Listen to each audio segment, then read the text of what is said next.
అదేవిధంగా అధ్యక్ష చాలా ఇష్యూస్ ఉన్నాయి అధ్యక్ష, మీరు చెప్తున్నారు ఇందాకే అమ్మ, నేను లాస్ట్ లో మాట్లాడతా. ఈ రోజు అదేవిధంగా అధ్యక్ష గౌరవ సభ్యులు పోలీస్ డిపార్ట్మెంట్ నుంచి వచ్చారు. ఒక కేసు వచ్చిన తర్వాత దాని ఇన్వెస్టిగేషన్ చేయాలి, దాని గురించి సంబంధించి ఛార్జ్ షీట్ ఫైల్ చేయాలి, ఫోరెన్సిక్ డిపార్ట్మెంట్ నుంచి మనకి రావాలి అధ్యక్ష, రిపోర్ట్లు కూడా రావాలి.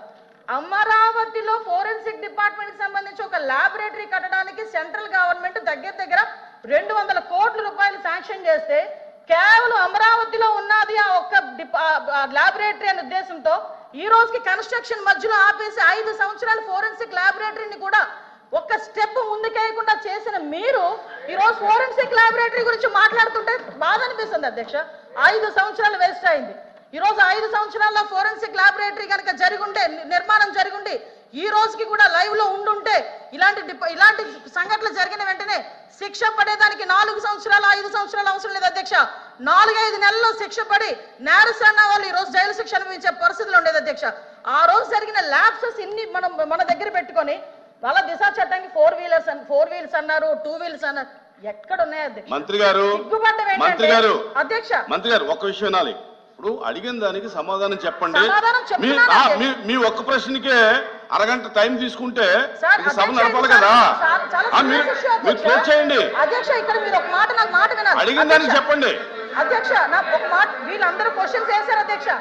అధ్యక్ష నేను వాళ్ళు వేసిన క్వశ్చన్స్ కి బియాండ్ ఒక లైన్ కూడా లేదు. మీరు క్వశ్చన్ కి సమాధానం చెప్పండి, తప్పేం లేదు.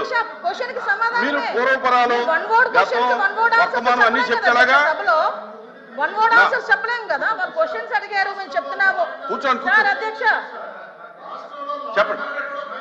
చెప్పండి మంత్రి. 5 సంవత్సరాలు లా అండ్ ఆర్డర్ ఫెయిల్ అయింది, నిజంగానే ఫెయిల్ అయిందండి. శ్రీనివాస్ గారు కూర్చోండి. శ్రీనివాస్ గారు కూర్చోండి. కూర్చున్నారంటే ఇంక నిజంగానే ఫెయిల్ అయింది. కూర్చోండి. మేడం చెప్పండి. మాట్లాడుతున్నారు అధ్యక్ష, ఇది కాదు, సభ్యత కాదు. నేను సమాధానం చెప్తున్నాను ఒక మంత్రిగా. వాళ్ళు క్వశ్చన్స్ అడిగారు, చెప్పండి. చెప్తున్నాను అధ్యక్ష. ఇంకా అధ్యక్ష ఈ రోజు మహిళల గురించి మాట్లాడటం అన్నది, మహిళల గురించి భాష గారు అయిన తర్వాత మాట్లాడతారు. మేడం గారు చెప్పిన తర్వాత నేను మీకు రిక్వెస్ట్ మేడం మీరు చేతితో మాట్లాడండి. చాలా అనకూడదు కాబట్టి నేను ఆగుతున్నా. ఇప్పటి వరకు సభ్యులు అడిగిన క్వశ్చన్స్ ని దాటి నేను ఒక్క లైన్ ముందుకెళ్ళానేమో మీరే చెప్పండి. సభ్యులు అడిగిన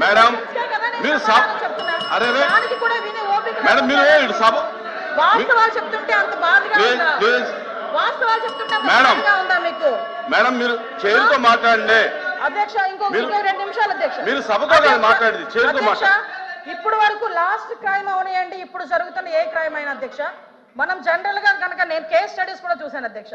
నేను హోమ్ మినిస్టర్ అయిన తర్వాత జరిగిన సంఘటనలకు సంబంధించి ప్రతి ఒక్క కేసుకి సంబంధించిన కేస్ స్టడీస్ కూడా మేము చూసుకున్నాం అధ్యక్ష. మేజర్ పార్ట్ గాంజాయి డ్రగ్స్ వాటిని బేస్ చేసుకొని అలాంటి వాళ్ళ పరిస్థితిలోని ఎక్కువగా జరిగిన పరిస్థితి అధ్యక్ష. 5 సంవత్సరాలు గాంజాయి మీద ఒక్క రివ్యూ చేశాడు అధ్యక్ష మాజీ ముఖ్యమంత్రి జగన్మోహన్ రెడ్డి. గాంజాయి మీద ఒక్క రివ్యూ అధ్యక్ష. ఈ రోజు గాంజాయిని అరికట్టడానికి దమ్మున్న నాయకుడు మా నాయకుడు గంజాయి నార్కోటిక్ టాస్క్ ఫోర్స్ ఈ రోజు తీసుకొచ్చారు అధ్యక్ష. 5 సంవత్సరాల్లో గంజాయి గురించి ఒక్కసారి కూడా మాట్లాడలేదు అధ్యక్ష. నేను విషయం చెప్తున్నాను అధ్యక్ష. దాని ప్యారలల్ గా ఈ రోజు వరకు జరుగుతున్న సంఘటనలు ఈ రకంగా వచ్చినాయి అధ్యక్ష. దయచేసి అది కూడా ఆలోచించుకోవాలి. ఒకటి లాస్ట్ అండ్ ఫైనల్ గా చెప్తాను అధ్యక్ష, ఈ గవర్నమెంట్ మహిళల భద్రత మీద పెద్ద పీట వేసింది. మహిళల భద్రత గురించి ఈ రోజుకి కూడా మేము స్టాండ్ అయి ఉన్నాం. స్పెషల్ కోర్టులు ఏర్పాటు చేసి ఎవరైతే నిందితులు ఉన్నారో వాళ్ళకి త్వరితగతిన శిక్షలు పడేటట్టుగా ఈ రోజు గవర్నమెంట్ తీసుకుంటుంది. మహిళల విషయంలో ఇంక్లూడింగ్ జగన్మోహన్ రెడ్డి తల్లికి చెల్లికి అన్యాయం జరిగిన ఈ రోజు ఈ గవర్నమెంట్ మేము నుంచుంటామని చెప్పి మీ సభాముఖంగా మీ అందరికీ కూడా తెలియజేసుకుంటాం అధ్యక్ష. దాని మీద మేము స్టాండ్ అయ్యాం. వాళ్ళు చేసిన దానికి అధ్యక్ష నేను చెప్పిన దాంట్లో ఏ తప్పు ఉందని అందరు నుంచున్నారు చెప్పండి అధ్యక్ష. అదేంటి అధ్యక్ష, అందరూ నుంచున్నారు కదా. నేను చెప్పిన దాంట్లో ఏ తప్పు ఉందో అడగమనండి.